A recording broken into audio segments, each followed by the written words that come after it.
संपलं की पुढे कलियुग लागणार आहे आणि या कलियुगामध्ये वाईट या ठिकाणी कलियुग आहे. या कलियुगामध्ये विपरीत घटना घडतील म्हणून तुम्हाला सावध करू लागलेला आहे. धर्म भीम अर्जुन नकुल सहदेवाने प्रश्न केला, प्रभू मग या कलियुगामध्ये असणार आता कलियुग लागल्याच्या नंतर म्हणजे कलियुग लागल्याच्या नंतर सगळा बदल होणार. जसं पहिला सरपंच 5 वर्ष झाले दुसरा सरपंच निवडून आला की तो सगळा बदल करतो.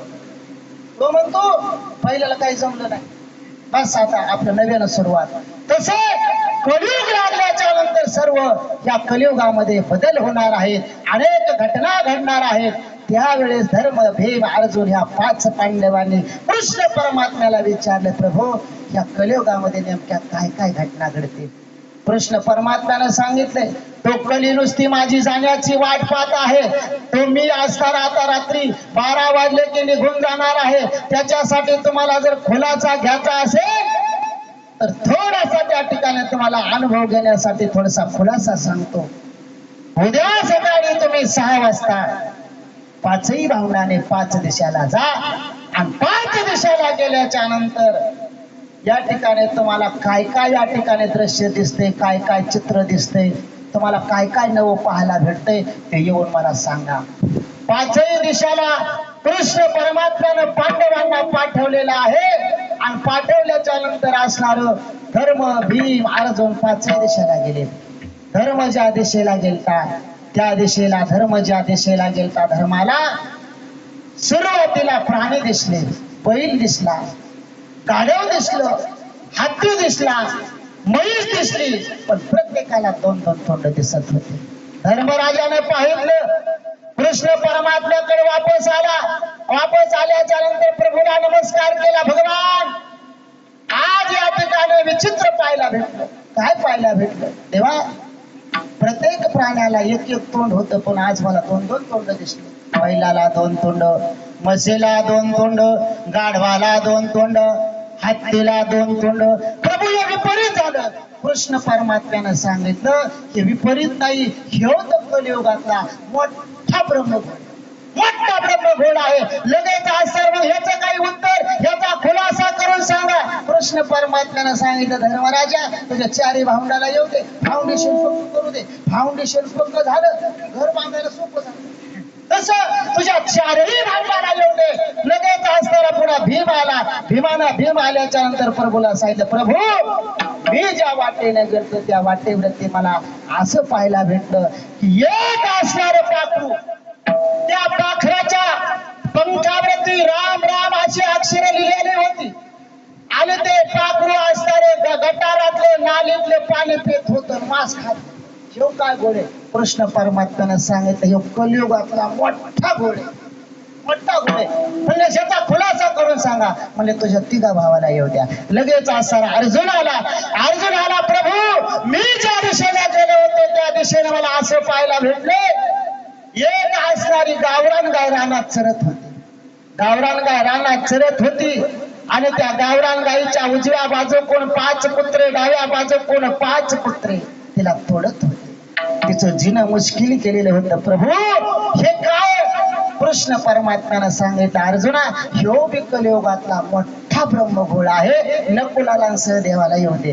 नकुल आल्याच्या नंतर नकुलाने सांगितलं, प्रभू मी ज्या वाटेने गेले होते त्या वाटेवरती मला असं एक दृश्य पाहायला भेटलं. 2 हिरी पाहायला भेटल्या. एक हिर पाण्यानं भरलेली होती, एक हिर जवळच कोरडी होती आणि अंतरावर एक पुन्हा कोरडी हिर होती.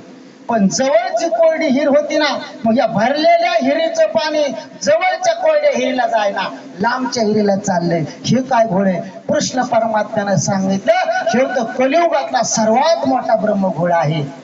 सहदेवाला येऊ दे. सहदेवाला, प्रभू मी ज्या रस्त्याने गेले होते त्या रस्त्यावरती मला असं दृश्य पाहायला भेटलं की एक असणारा मनुष्य धोतर असणार गुडघ्यापर्यंत खवलेला आहे आणि एका झाडाखाली खड्डा खांदून लाकूड घेऊन कुटीत बसलेला आहे. हे काय घोडे? कृष्ण परमात्म्यानं सांगितलं ह्यो बी या कलियुगातला मोठा असणारा घोड आहे. मग आता या कलियुगातलं सर्व काही त्या ठिकाणी तुम्हाला मी फळ सांगणार आहे. ऐका कलेचे फळ, ऐका कलेचे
ऐका कलेचे हे फळ पुढे होईल ब्रह्मगोळ.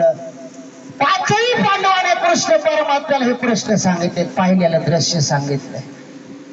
आता धर्मराजानं काय पाहिजे, भीमाने काय पाहिजे, अर्जुनाने काय पाहिजे, नकुलाने काय पाहिजे, सहदेवाने काय पाहिजे, या 5 प्रश्नाचे उत्तर पाचे आणि कीर्तनाला पूर्ण विराम द्यायचा.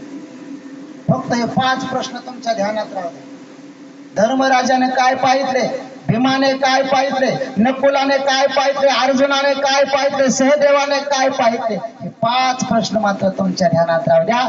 कृष्ण परमात्म्याचा आणि पांडवाचा संवाद या ठिकाणी असणार आहे. कृष्ण परमात्म्याच्या समोर धर्मराजाने विचारलं, प्रभू मी जे पाहिलेलं दृश्य आहे त्याचा खुलासा या ठिकाणी अर्थ करून तुम्ही सांगावा. त्यावेळेस कृष्ण परमात्मा सांगतात, धर्मराजा या कलियुगामध्ये विपरीत घटना घडतील. आणखीन काय काय घटना घडतील, आईसे सांगून गेले वचन, सांगून गेले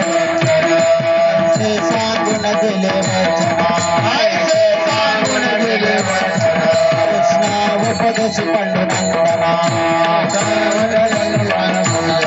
कृष्णावपदेशी पांडुरंगना, येते राता पाहिजे वंदना, येते राता पाहिजे वंदना, वर्तमान कलयोगे,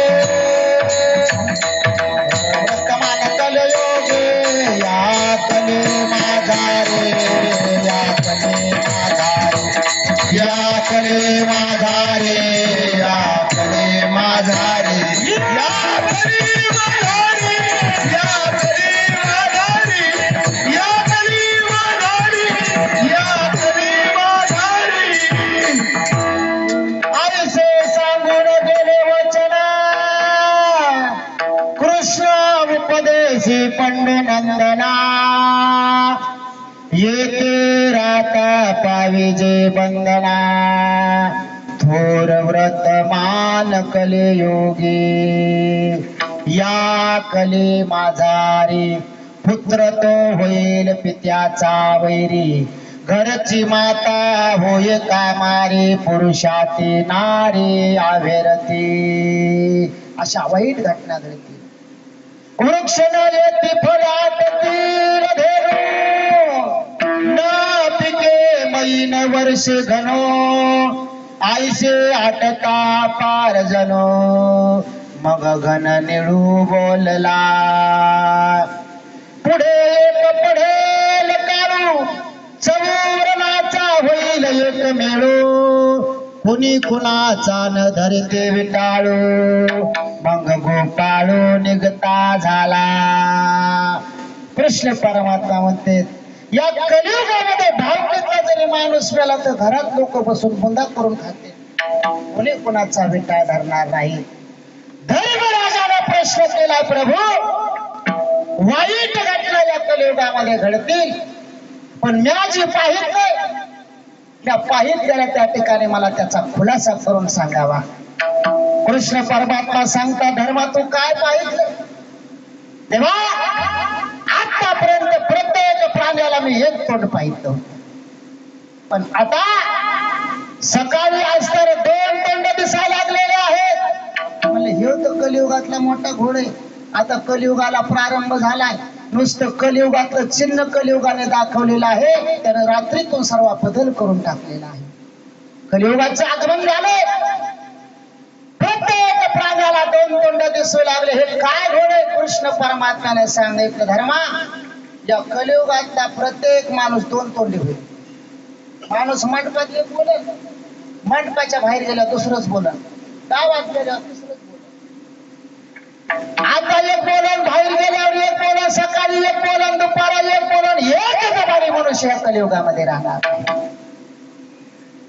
माणसाने त्या ठिकाणी असर एखादा मनुष्य म्हणजे वा तुमच्यासारखा माणूस पंचकृषीत नाही, चला म्हणले चहा प्यायला, चहा पाडल्यावर तर म्हणजे वा वा तुमच्यासारखा माणूस पूर्ण जालना जिल्ह्यात नाही. कापी पाजल्यावर तर सुदच गेली आणि पावसाने दिल्यावर तर भरच. अशा या कलियुगामध्ये प्रत्येक मनुष्य दोन तोंडाचा होईल. धर्मा तू जे पाहिलेले प्राणी आहेत प्रत्येक दोन तोंडाचे, प्रत्येक मनुष्य दोन तोंडाचा होईल. पण माणसानं जबान सांभाळावी. 10ची जबान आहे, 5ची जबान आहे, 50ची जबान आहे. माणसानं म्हणावं अहो त्या माणसाने जबान दिली ना 5 जबानीला पट्टा लागू देणार नाही. पण या कलियुगातले लोक 2 जबानी होतील, शब्द पाळणार नाहीत. शब्द हा निर्वाणीचा बाण असतो. शब्दाचं पालन या कलियुगामध्ये करणार नाही. तू जे प्राणी पाहिजे 2 तोंडाचे, पहिला प्राणी असला तो कोणचा पाहिला? बैल. म्हणले बैल म्हणले या कलियुगातले माणसं आहेत. कलियुगातले बैल म्हणजे कलियुगातले माणसं आहेत. हत्ती म्हणजे कलियुगातले नेते आहेत, पुढारी आहेत. कलियुगातले पुढारी आहेत. ह्या पुढारी असणारे पुढारी एक जबानी राहणार नाही. पुढारी एक जबानी राहणार नाही, 2 जबानी होतील. अहो त्याचा काळ जवळ यावा, मतदानाचा काळ जवळ यावा. मतदानाचा काळ जवळ आला ह्या पुढाऱ्यांचं पाहू. पुढारी कधी दिलेला शब्द पाळणार नाही. पुढारी या ठिकाणी 2 जबानी होतील. अहो या पुढारी असणारा जसा मतदानाचा काळ आल्याच्या नंतर मतदानाचा अधिकार प्रत्येकाचा आहे, तो हक्क आहे आपला, तो बजावला पाहिजे. मतदानाचा काळ सुरू झाला आणि एका गावामध्ये एक पुढारी आला. पुढारी आल्याच्या नंतर पुढारी आला. मारुतीच्या पारापाशी 5-50 माणसं जमले होते. राम राम राम राम झालं. गुलाल हरड शास्त्रीफळ शाल स्वागत झालं. आणि पुढाऱ्यानं मग भाषण सुरू केलं. एवढी बार तुमच्या असणाऱ्या आधारानं उभा राहिलेला, एवढी बार मला सांभाळा. हॅलो म्हणले की आलो, किती रातचं फोन करा तुमचं काम करू ते. असे असणाऱ्या पुढाऱ्यानं भाषण ठोकायला सुरू केलं. माणसं म्हणले काही चिंता करू नका, आम्ही तुमच्या पाठीमागे, आम्ही तुम्हाला शब्द दिला दिला दिला. पुढाऱ्याला आनंद झाला. पुढाऱ्याला वाटलं बस आताच माझ्या पाठीवर गुलाल पाडला. पुढाऱ्याने शेवटच्या क्षणी सांगितलं आता ध्यानात राहू द्या, माझी निवडणूक निशाणी आहे कोल. माझी निवडणूक निशाणी आहे कोल. सगळ्याने राम राम राम राम घातला. पुढाऱ्याला वाट लावलं. पुढारी गावाच्या बाहेर गेला की दुसऱ्या पुढाऱ्याची गाडी गावात आली. दुसऱ्या पुढाऱ्याची गाडी गावात आली. गावात आल्याच्या नंतर माणसं तेच, माणसं दुसरे नाही, माणसं तेच. त्यालाही राम राम राम राम झालं. गळ्यामध्ये हार घातले, श्रीफळ शाल गुलाल. आणि मग त्यानं सुरू केलं, एवढे बार सांभाळा, तुमच्या शिवाय शेजारचा आहे, तुमच्या गावाचा विकास करीन, कोणतंही काम आणू द्या, फोन केला की आलो म्हणेन, आणि तुमच्या कसल्याच कामामध्ये मी अडचण येऊ देणार नाही. एवढे बार मला सांभाळा. माणसानं काय म्हणत पाहिजे, उशीर केला, आताच आम्ही त्याला जबान दिली, पण तुम्ही जर उशीर केला. माणसं म्हणले काही चिंता करू नका, आम्ही तुमच्या पाठीमागे उभेच आहे, आजच तुमचा विजय झाला म्हणून समजा. ह्याही पुढाऱ्याला वाटलं गुलाल माझ्याच पाठी. पुढाऱ्याला शेवटला सांगितलं ध्यानात राहू द्या, लक्ष द्या, माझी निवडणूक निशाणी आहे. पहिल्या पुढाऱ्याची काय होती? कोल. हे म्हणले असणार माझी निवडणूक निशाणी कुत्र. म्हणले कुत्र्याचा विजय असो, कुत्र्याचा विजय असो. याही पुढाऱ्याला म्हणले कोल्याचा विजय असो, कोल्याचा विजय असो. तोही पुढारी गावातून निघून गेले. 15 दिवस मतदान राहिलं होतं. ह्याही पुढाऱ्याचं खाल्ले, त्याही पुढाऱ्याचं खाल्ले. 15 दिवस असं गाव डुल झालं. गाव असं 15 दिवस. मतदानाच्या आदल्या दिवशी दोन्ही पुढारी गावात आले. दोन्ही पुढाऱ्याच्या गावात आले. आल्याच्या नंतर मारुतीच्या पारापाशी माणसं तेच. माणसं म्हणजे आता कसं करायचं? दोन्ही गावात आले. म्हणजे आपल्याला काय करायचं? ह्याही पुढाऱ्याचा विजय असो, त्याही पुढाऱ्याचा विजय असो, ह्यालाही मत द्यायचं, त्यालाही मत द्यायचं. आमचं मत कोण्या पुढाऱ्याला? आमचं मत कोण्या कुत्र्याला? कोल आणि कुत्र. अहो हे हसण्यासारखं नाही. सध्या कलियुगातली ही परिस्थिती चालू आहे. अहो एकाची जबान आहे, पाचाची जबान आहे. एकदा जबान दिली की जबान सांभाळावी. पण या ठिकाणी असणारे पुढारी लोक पण जबान सांभाळीत नाही. पुढारी लोक असणारी एका पक्षातून दुसऱ्या पक्षात चालले. सकाळी एका पक्षात, दुपारी एका पक्षात, संध्याकाळी बैठक व्हाली, पाट शपथविधी व्हाली, सूर्य निघाला की पुन्हा जिकडे तिकडे. या कलियुगामध्ये एक जबानी मनुष्य राहिला नाही. कलियुगातले हत्ती म्हणजे असणारे पुढारी, कलियुगातले बैल म्हणजे माणसं, आणि कलियुगातले गाढव म्हणजे तुकोपर आहे. गाढव म्हणजे हे महाराज लोक. महाराज लोक पण जबान सांभाळीना. महाराज लोक जबान सांभाळीनात. एका गावामध्ये एका कीर्तनकारानं तारीख घेतली. कीर्तनकारानं तारीख घेतली आणि सकाळी त्या कमिटीचा फोन केला, महाराज कवाशी आले. म्हणले यायला लागलो 8 वाजेपर्यंत. 8 वाजेपर्यंत यायलो. सगळं काही ठरलेलं होतं. 11,000 रुपये ठरलेले होते. पण महाराज तिकडं गाडी घेऊन निघाला की दुसऱ्या गावाहून फोन आला, महाराज आमच्या गावच्या महाराजाला आज अडचण आली तर आमची. त्या महाराजांना काय म्हणायला पाहिजे होतं? त्या महाराजांना म्हणायला पाहिजे होतं 2 महिन्यापासून तारीख दिलेली. तर महाराज म्हणला नाही मी तारीख दिलेली. म्हणजे तिकडं किती ठरले? म्हणजे 11,000 ठरले. आम्ही 21 देतो. कुणकडे जावा त्या महाराजांनी? अरे 21 भेटते पण 1 दिवस भेटते. पण या ठिकाणी असणार महाराज लोकांनी मालकार्याने पण असणारी जबान बोलतो नाही. न पालटे एक भक्त भोळाचे भाविक. अहो कुणाला भक्त म्हणावं, कुणाला वारकरी म्हणावं, कुणाला मालकरी म्हणावं? माणसाच्या बोलण्यामध्ये कधी पालट झाला नाही पाहिजे. त्याला भक्त म्हणावं. माणसं म्हणते आमच्या गावातला अमोक माणूस आहे. म्हणले काकडाही करतोय, भजनही करतोय, पारायणही करतोय, कीर्तनही करतोय, सगळं काही करतोय म्हणले असताना. पण असताना लयच कुठं पंढरपूरच्या वाऱ्या करतोय, आळंदीच्या वाऱ्या करतोय, काकड्या करतोय, भजन करतोय.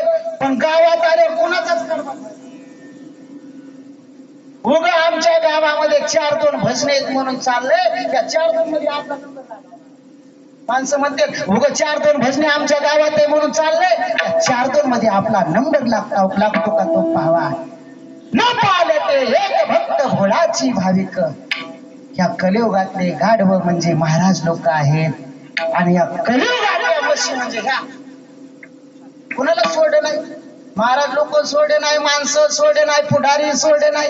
चांगले संसारे चालले इथल्या सोडून. बरं का इथल्या सोडून या ठिकाणी असणाऱ्या चांगले घर चालले की हिच्या कानात सांगतात, तिच्या कानात सांगतात, हिला बोलतात, तिला बोलतात.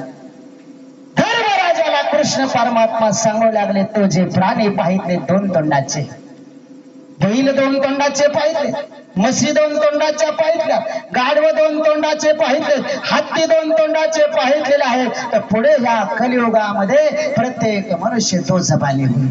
प्रत्येक मनुष्य जबान सांभाळणार आहे. अहो रामराज्याचा जर विचार केला तर माणसं जाऊ द्या, मुख्य प्राण्यानं जबान सांभाळ. रघुकुल रीत सदाची आई, प्राण जाई वचन न जाई. प्राण गेला तरी हरकत नाही पण वचन जाऊ दिलं नाही. ज्यावेळेस रावण कुंभकर्णाचं युद्ध चालू होतं, युद्धाच्या ठिकाणी असणारा गंधमादन नावाचा वानर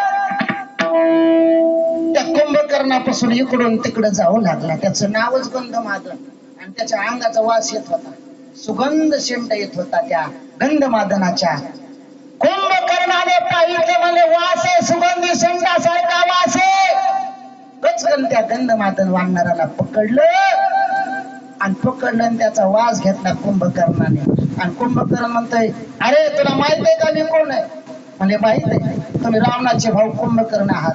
माहित आहे म्हणूनच आलो म्हणले असणार.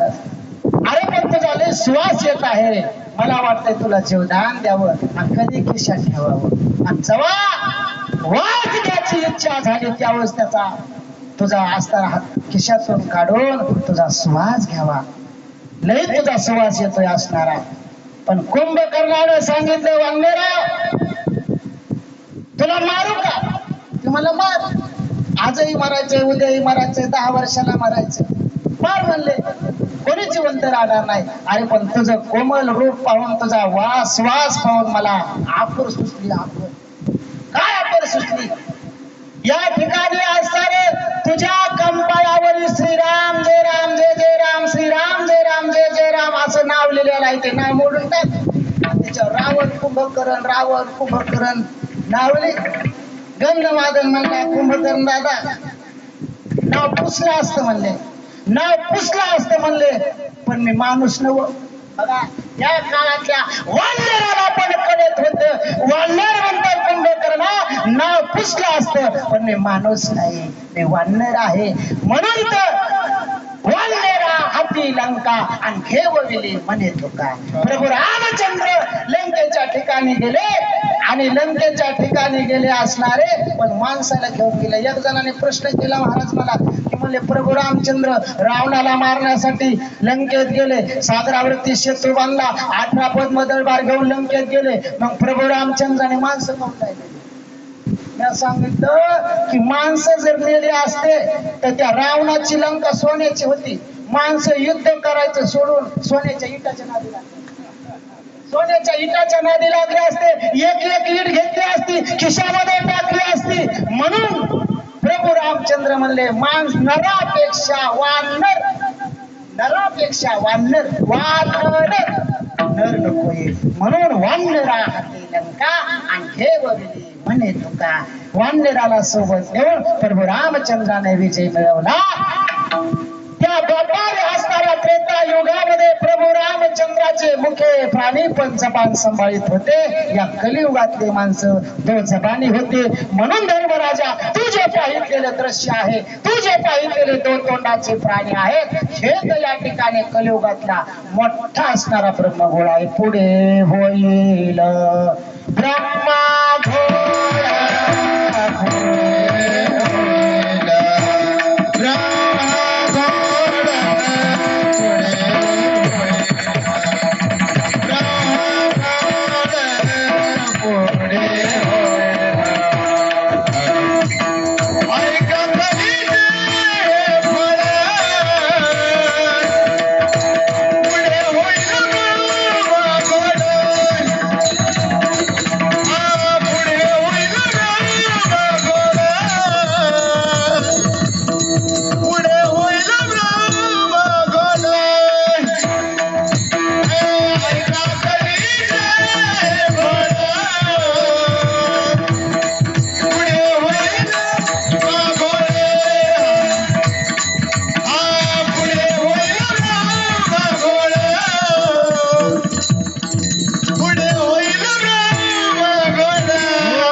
कलेचे हे फळ पुढे होईल ब्रह्मघोळ.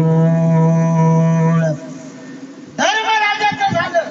आता कोण आले? भीमानं काय पाहिलं होतं?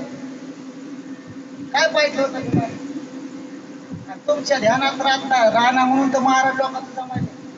तुमच्या ध्यानात राहणार म्हणून, नाही तर तुम्ही जर कीर्तन जर ध्यानात ठेवले तर महाराज लोकांना नाशिकला कुठं उष्टर जावं लागतं. तुमच्या ध्यानात राहणार. भीमाने पाहिलं होतं एक असणारं पाखरू, पाखराच्या पंखावरती रामाची अक्षरे लिहिली होती. पण पाखरू गटारातलं पाणी पित होतं आणि मांस खात होतं. भीमाने विचारलं, प्रभू हे काय घोडे असणारा? मी जे चित्र पाहिलेलं आहे, मी जे दृश्य पाहिलेलं आहे, ह्याचा खुलासा करून मला सांगावा.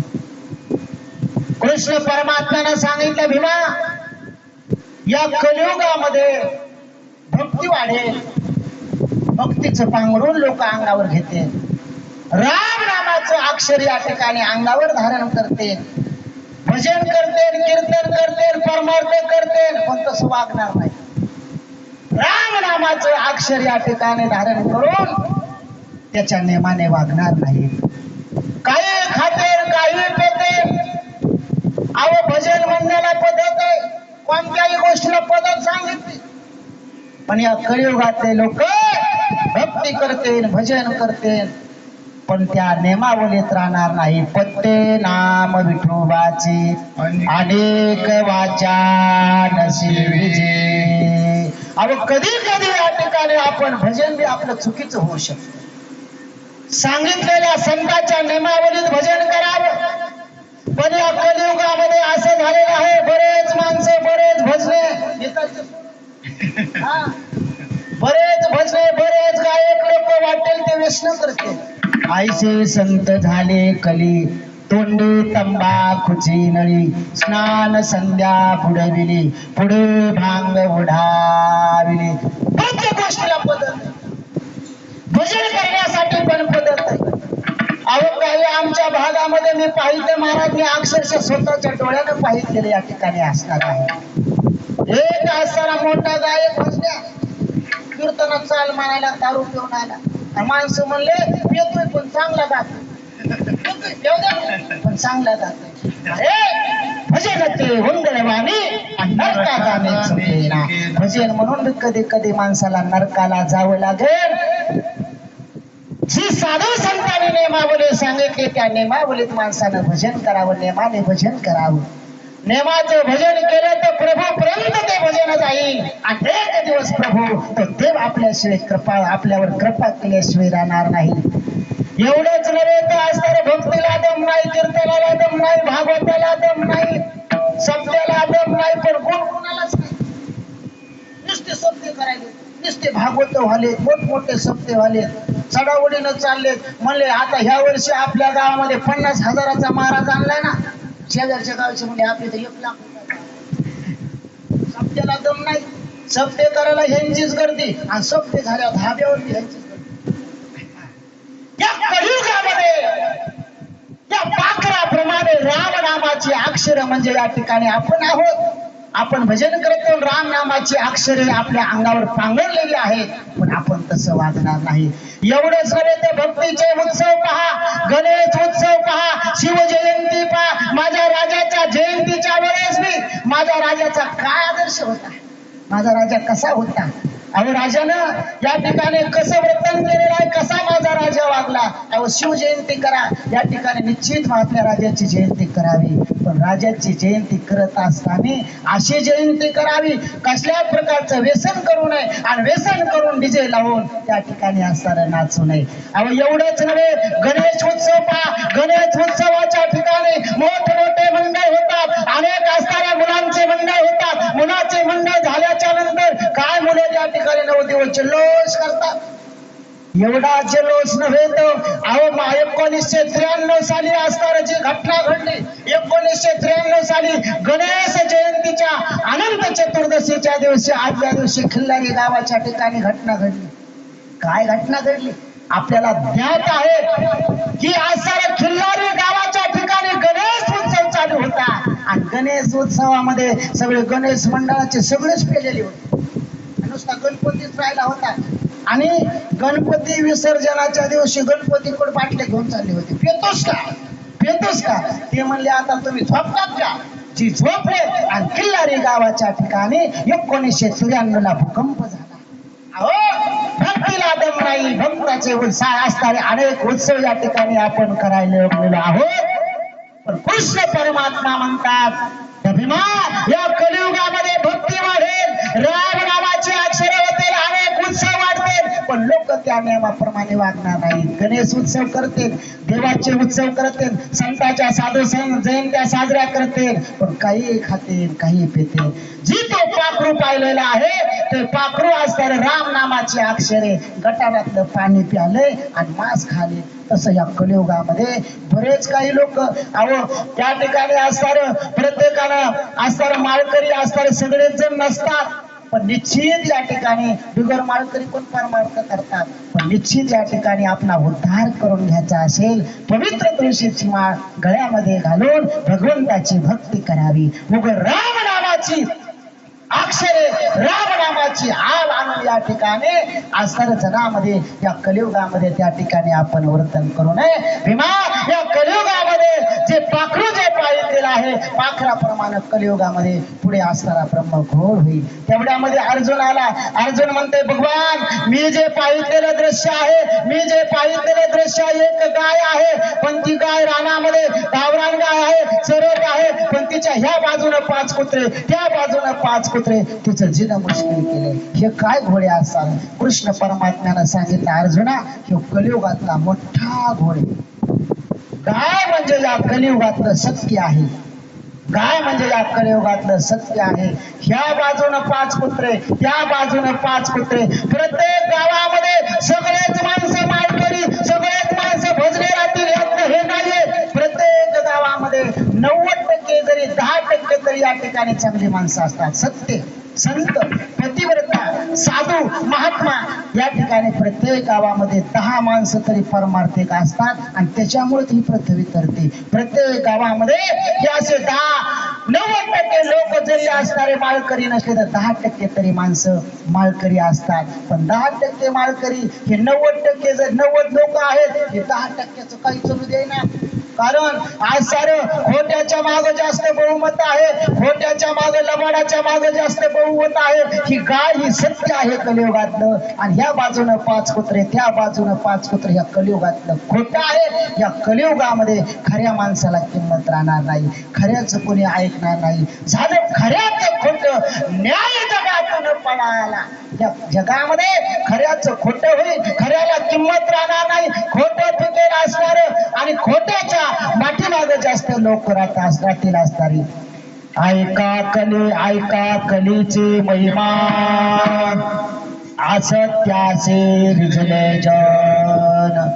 पापा देते अनुमोदन, करते हेळन संताचे. या कलियुगामध्ये खोटे जास्त पिकेल आणि चांगल्या लोकांना त्रास, खऱ्या लोकांना त्रास भोगावा लागतो. या